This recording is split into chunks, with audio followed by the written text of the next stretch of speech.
ఆయుధాలు అమ్ముకొని కోట్లు సంపాదిస్తున్నారు. అమెరికా వాడు, ఇరాన్ వాడు అందరూ కోట్లు సంపాదిస్తున్నారు.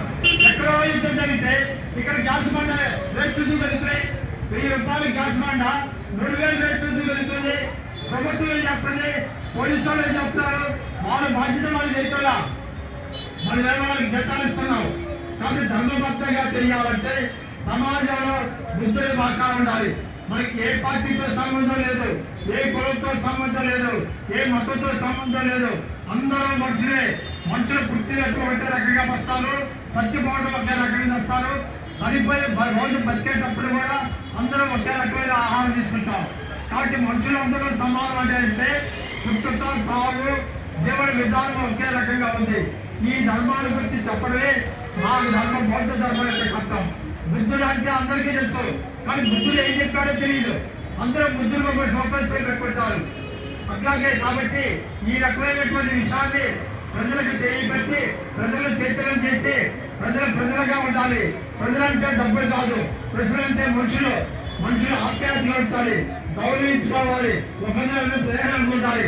ఏ మతం చెప్పినా కూడా అందరినీ ఒకరిని గౌరవించుకోవాలి. కాబట్టి ఆ విధంగా మానవీయ గౌరవంలో చూసే పద్ధతిలో మనం ఉండాలని చెప్పి బౌద్ధ ధర్మాన్ని చేయాలి. బౌద్ధం చెప్పిన 5 సూత్రాలతో చెప్పి ముగిస్తారు. మొదట అబద్ధం ఆడకూడదు. అబద్ధం ఎందుకు ఆడాలి? అసలు అబద్ధం ఆడాల్సిన అవసరం ఎవరికి? అబద్ధాలు అంటే తప్పుడు పనులు చేసినా, దొంగతనాలు చేసినా, బెదిరించిన దౌర్జన్యాలు చేసిన వాళ్ళు అబద్ధం చేస్తారు. కోర్టులో చేత సాక్షి చేస్తారు, ప్రమాణపూర్వకంగా చేస్తారని.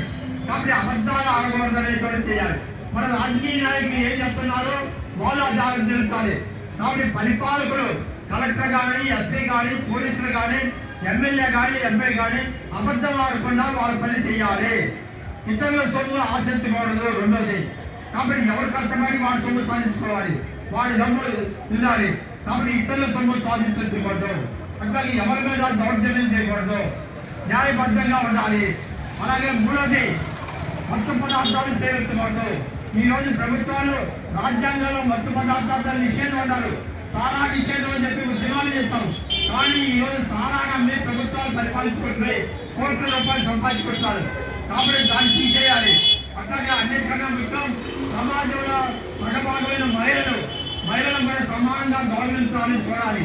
కాబట్టి ఆ విధంగా ఈ 5 సూత్రాలే ధర్మబద్ధంగా ప్రచారం చేయాలని బౌద్ధ ధర్మ ప్రచార కేంద్ర ఆధ్వర్యంలో ఈ కార్యక్రమాన్ని ఈ రోజు ఈ టెంపుల్ గ్రౌండ్ నుంచి సత్యనారాయణ వరకు పోయి అక్కడ బుద్ధ వర్ధనం చేసేసి